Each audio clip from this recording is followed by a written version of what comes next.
Hicks' children knew a normal obituary wouldn't suffice for their mom.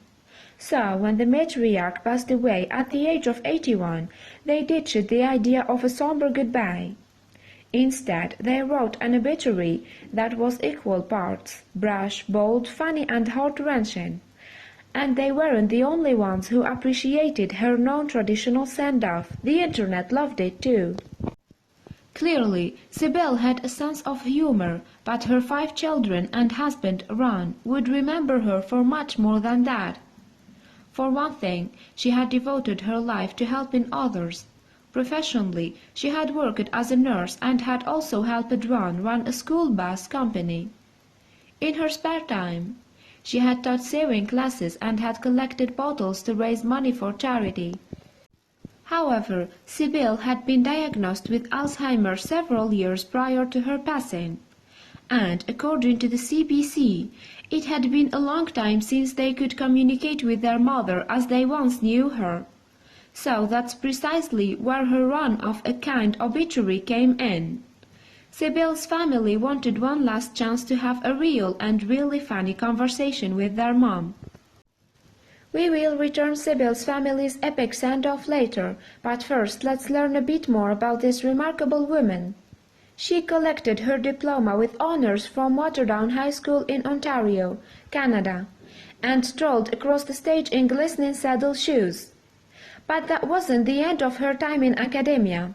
In 1957, she graduated alongside that year's class of aspiring medical professionals at the Hamilton General Hospital School Nursing. However, 15 years later life looked completely different for Sybil. By that time, she had married her husband, Ron, and the pair had welcomed 5 children, the 5 Bs, as they referred to them. They had their eldest son, Bob, then Brian, then daughters Brenda and Barbara, and finally their youngest, Bruce. In 1972, the Hicks family all packed into the car and moved in pursuit of a new life in Batesville, Ontario. Ron's new post had him in charge of a school bus company in the area, and Sybil helped him run it. She also worked as a nurse, and maintained a slew of hobbies, too. For one thing, Sybil loved to garden, and she had mastered sewing to the point that she had decided to teach the craft to others. The mom also stitched together vests for the Batesville chapter of the Lions Club, a community service organization with more than 1.4 million members worldwide. Much like her profession and roster of activities, Sybil's kids couldn't say enough about how caring their mother was. Brian, the second oldest of the 5 Hicks kids, described his mother quite simply to the CBC in 2019. He said, "She was a kind-hearted person, always had a smile." This meant that Sybil and Ron's about had an open-door policy. Brian went on to say, "The home was always welcome to their friends, as well as all of our friends as kids. Every one of our friends just didn't want to leave. They had end up overnight or for the weekend because they enjoyed our family dynamic." But Sybil was not a one-note kind of lady. She juxtaposed her deeply caring nature with a quick sense of humor and wit. As one example, the nurse had a nickname for herself, which she used when she wanted her words delivered with extra oomph. Brian said she often referred to herself as Mrs. Ron Hicks. As Mrs. Ron Hicks, Sybil's words carried more weight. Brian went on. Her son explained to CBC that she used the nickname when she wanted to be forceful and make a point and kind of get on a bit of a soapbox. She often used that term when she had an opinion about things. And, as it turned out, Sybil, the kind-hearted, gentle nurse, had staunch opinions on a lot of topics. She had no trouble holding her own when Ron would initiate a bit of banter between them. Either, in fact, she had a nickname for him that she deployed in this specific circumstance, horse's ass. Brian explained, "That's a term Sybil used an awful lot, and I will give you an example. You know, often when she would say something loud and with authority, my father, Ron, lovingly said to her, "Sybil, you know, can I help you down?" But this inquisition was not a genuine one. It was the set-up for a joke. So Brian explained that Sybil would kind of look at Ron quizzically, and she would say, "What do you mean?" As he recalled it, Ron would respond, "Well, I can help you get down off that soapbox if you like." That's precisely when the Hicks family matriarch would deploy her little nickname. Brian joked, so that's sort of how that turn of endearment came about. Over time, the Hicks family grew to encompass Sybil, Ron, their 5 children and 13 grandchildren: Megan, Joel, Caitlin, Rachel, Isaac, Annie, Rachel, Harrison, Emma, Chloe, Clark, Griffin, and Orion. But their happy, hilarious family dynamic would change when Sybil received a heartbreaking diagnosis from her doctor. Sybil had Alzheimer's, and her health began to deteriorate post-diagnosis. Not only that, but her family watched as the woman who had cared for them and made them laugh began to slip away. On February 2, 2019, just after 8 in the morning, she passed away after her years-long battle with the condition. With Sybil's passing came the required steps to honor a lost loved one. But some of the more traditional ways to say goodbye just didn't seem to suit the 81-year-old mother and grandmother. Namely, Sybil's kids felt a run-of-the-mill obituary simply wouldn't suit the woman they had lost. Brian told CBC, "We wanted to do something that kind of celebrated who she was, and to give us an opportunity to basically have one last conversation with her, and have some laughs at the same time." But it wasn't just the siblings saying goodbye. They had to get Ron on board, too. By the time of Sybil's passing, Ron's life had changed in more ways than one. One of his wife's friends, Dorothy, had stepped in to help care for the ailing former nurse. Someone who claimed to know the Hicks family then took to the social media website Reddit to explain how Dorothy and Ron had grown close as Sybil's condition had worsened. The Reddit user described it as just one human comforting another during an undoubtedly difficult time. Presumably, someone as straightforward as Sybil would have included the news of her husband's new partnership in her obituary. That meant Brian and his siblings had to get Ron on board with such an inclusion, too. To seal the deal, Sybil's kids penned the obituary first and then shared it with Ron over the phone. After reading it, though, the Hicks kids heard nothing on the other end of the line. But then they realized that Ron wasn't silent out of anger. He was just laughing too hard at what they had written. Brian said, "He just felt so comfortable with the way that we presented the idea, and he just said, 'Carry on, and I hope the service is just as fun to celebrate your mother's life.'" But, as we shall see, Sybil's family weren't the only people to go down the comical route with their loved ones' obituaries. 63-year-old Tim Schwandit's obituary hit all of the same notes as Sybil's. His sister, Pam Kopriva Barnes, told City Pages in 2019 that she found most printed goodbyes to be too formulaic and boring. As she put it, "You might as well go to the courthouse." So, after her one-of-a-kind brother lost his battle to cancer, she knew she had to break the mold. In the first line of her brother's obituary, Pam made it clear that she hadn't written the typical goodbye.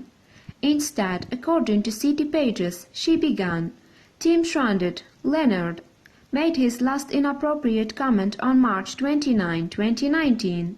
If you are wondering if you may have ever met him, you didn't, because you would remember. For those of you that did meet him, we apologize, as we are sure he probably offended you. He was world-renowned for not holding back and telling it like it is."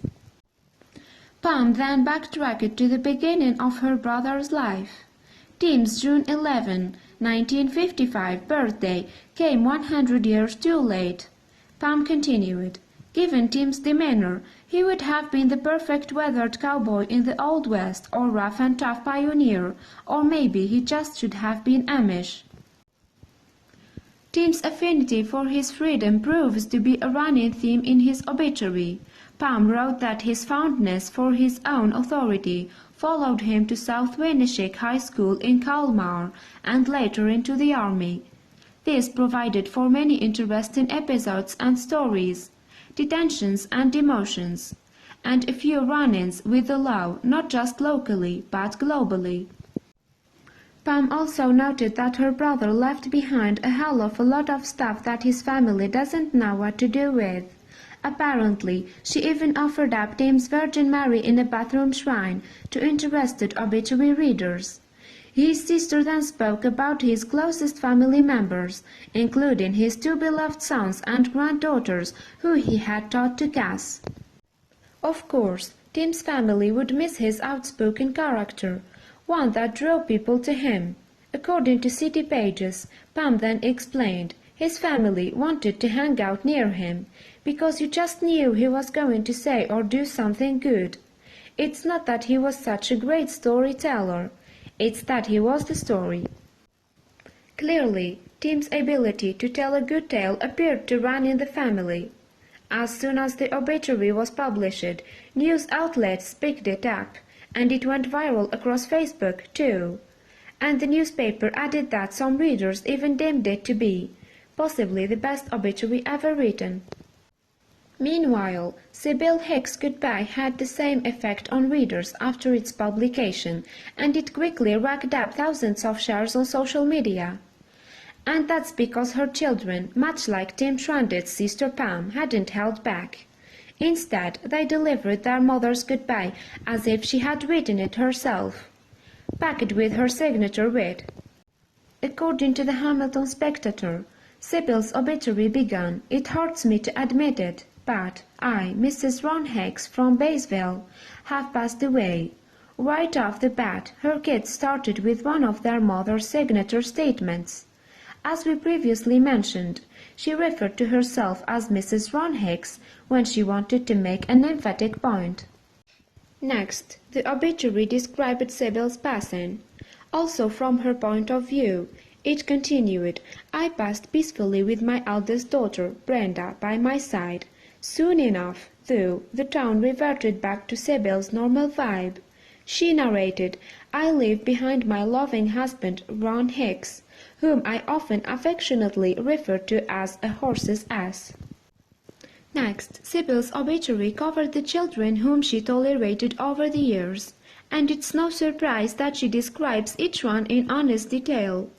The obituary started her eldest son, Bob, her favorite. The second-born, Brian, was the Oreo cookie favorite, and the latter description required some clarification from the cookie lover himself.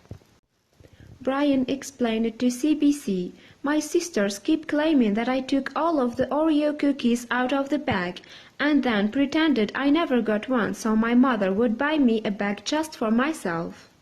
They were always teasing me." As such, he became the Oreo cookie favorite in the obituary, and the youngest three siblings got their own moniker too. Sybil's oldest daughter, Brenda, was remembered as running to clean the bathrooms when she heard company was coming.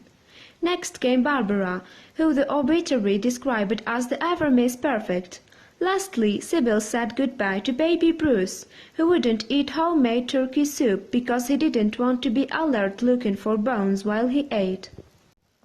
On a more touching note, Sybil's first-person obituary then said that she had missed seeing her sweetest grandchildren grow up to be the incredible people they are meant to be.